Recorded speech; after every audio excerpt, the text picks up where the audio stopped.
Now let's see what is gradient divergence and curl. Before going toward gradient divergence and curl, we must have to know that what is vector differential operator del. So del जो है एक vector quantity है और इसकी value equivalent होती है del is equals to curly over curly x i unit vector plus curly over curly y j unit vector plus curly over curly z k unit vector.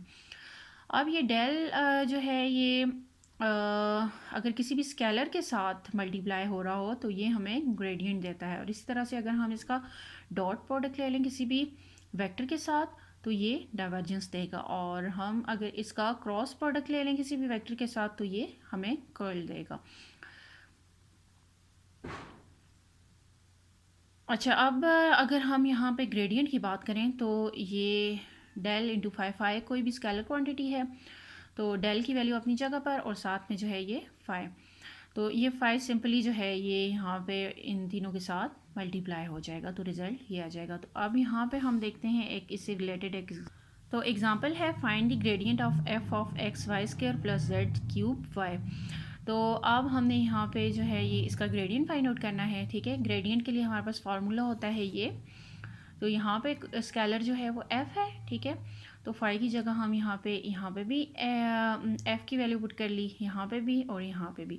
अब हमने क्या करना है, सिंपली हमने इन तीनों को first with respect to partial X differentiate करना है, फिर पार्शियली डिफ्रेंशिएट करना है विद रिस्पेक्ट टू वाई, फिर पार्शियली डिफ्रेंशिएट करना है विद रिस्पेक्ट टू जेड। तो जब हम इसको पार्शियली डिफ्रेंशिएट करेंगे विद रिस्पेक्ट टू एक्स तो ये वाई स्क्वायर आ जाएगा, जबकि यहाँ पे कोई भी एक्स नहीं है तो ये ज़ीरो। और जबकि हम जब इसको पार्शियली डिफ्रेंशिएट करेंगे विद रिस्पेक्ट टू वाई तो इसकी वैल्यू आ जाएगी 2y और साथ में x भी। तो इसी तरह से यहाँ पे ये z क्यूब, और यहाँ पे अब जब विद रिस्पेक्ट टू z इसको पार्शियली डिफ्रेंशिएट करेंगे तो ये ज़ीरो आ जाएगा फर्स्ट वाले का, और सेकंड वाला जो है ये क्या आ जाएगा 3z स्क्वायर y। तो ये जो है इसका रिज़ल्ट।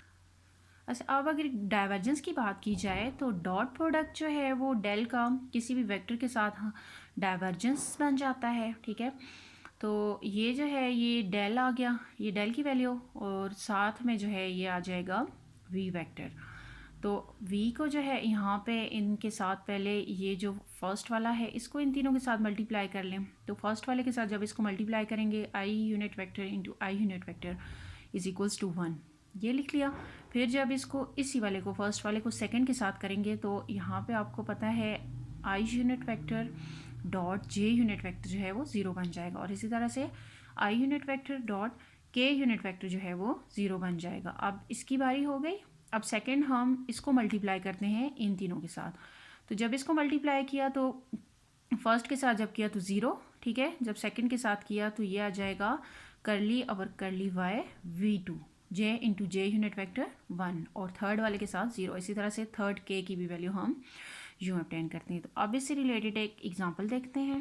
तो यहाँ पर एक एग्जांपल है जिसमें ए वेक्टर गिवन है। ठीक है, ए वेक्टर गिवन है और हमने जो है वो ग्रेडियंट फाइंड आउट करना है, तो del dot A find out करना है। तो इट्स मीन डेल की वैल्यू ये और साथ में ए की वैल्यू ये।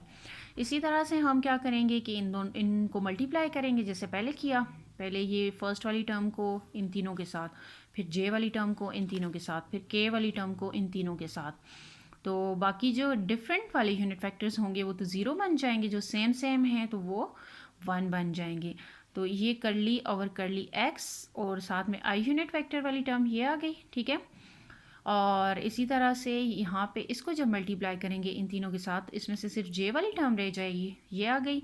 और इस तरह से जब इसको मल्टीप्लाई करेंगे तो सिर्फ के वाली टर्म रह जाएगी और वो ये आ गई। अब हम इसको with respect to partially differentiate करेंगे विद रिस्पेक्ट टू एक्स, तो ये इसका रिज़ल्ट आ जाएगा 2x z, और इसको जब हम पार्शियली डिफ्रेंशिएट करेंगे विद रिस्पेक्ट टू y तो यहाँ पे ये आ जाएगा 3 into 2 6y square z square. ठीक है, और इसी तरह से इसको हम जब करेंगे विद रिस्पेक्ट टू z तो ये आ जाएगा सिंपली xy स्क्वायर। अब अगर कर्ल की बात की जाए तो हम जब भी डेल का क्रॉस प्रोडक्ट लेते हैं with respect with some vector v, तो ये जो है ये कर्ल है। ठीक है, तो आप जो है ये डेल आ गया। ठीक है, और साथ में ये वेक्टर v, तो हम इसको मल्टीप्लाई करने के लिए जो है मैट्रिक्स मेथड से हम मल्टीप्लाई कर लेते हैं आई यूनिट वेक्टर जे और के, और साथ में आई वाली जो वैल्यूज़ हैं उनको आई वाली जो डेल की वैल्यू है ये और वी वाली ये, और इस तरह से जे के नीचे जो है ये इसकी भी जे वाली वाली और इसकी भी जे वाली और के नीचे इन दोनों की। अच्छा, अब हम क्या करेंगे कि इसको सिंपली हम जो है वो फाइंड आउट करेंगे थ्रू डिटर्मिनेंट मेथड जो है वो इसको एवेल्यूएट कर लेंगे। तो ये आ जाएगा आई यूनिट वेक्टर, ठीक है, और साथ में जो है ये इसको और इसको जब डिलीट कर देंगे तो ये चार क्वांटिटीज़ ये आ गई माइनस जे यूनिट वेक्टर। फिर जे वाले में क्या है कि जे वाली इसको इस कॉलम को और इस रो को इन दोनों को डिलीट करके तो ये चार चीज़ें जो हैं ये रह जाएंगी यहाँ। और इसी तरह से यहाँ पे के वाला जो के को फाइंड आउट करने के लिए हम जो है ये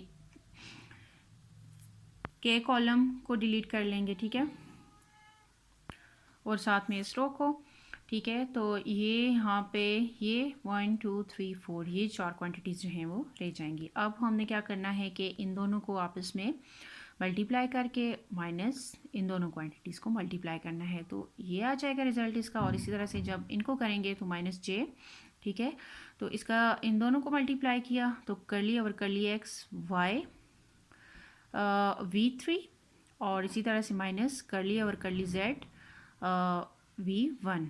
तो आप यहाँ पे अगर ये जो बाहर वाला माइनस साइन है उसको अंदर मल्टीप्लाई कर लें तो ये माइनस जो है ये प्लस हो जाएगा, उसको पहले लिख लेते हैं और इसको बाद में। और इसी तरह से थर्ड वाला जो है उसका रिजल्ट ये आ जाएगा। इसी रिलेटेड एक क्वेश्चन सॉल्व करते हैं।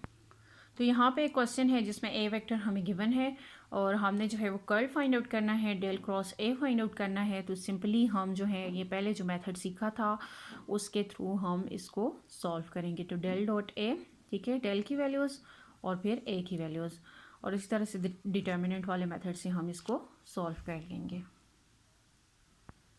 अब अगर बात करें वेक्टर इंटीग्रेशन की, तो वेक्टर इंटीग्रेशन में हम जो है ये तीन तरह के इंटीग्रल्स को डिस्कस करेंगे, line integral, surface integral and volume integral.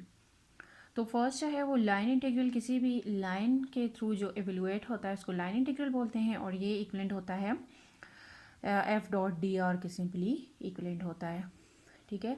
और इस तरह से सरफेस इंटीग्रल जो है उसको डबल इंटीग्रल से रिप्रेजेंट करते हैं, और ये इक्वलेंट होता है हमारे पास F into N unit vector के। और एन यूनिट वेक्टर जो है ये नॉर्मल यूनिट वेक्टर है। और वॉल्यूम इंटीग्रल की बात की जाए तो वॉल्यूम इंटीग्रल जो है इसमें ट्रिपल इंटीग्रल यूज़ करेंगे। तो ये जो है ये सिंपली एफ़ की वैल्यू साथ में पुट की, और डी वी वॉल्यूम है तो ये D X D Y and D Z. और फिर लास्ट में डाइवर्जेंस थ्योरम क्या है कि हमने अगर सरफेस इंटीग्रल को वॉल्यूम इंटीग्रल में कन्वर्ट करना हो तो हम डाइवर्जेंस थ्योरम यूज़ करते हैं।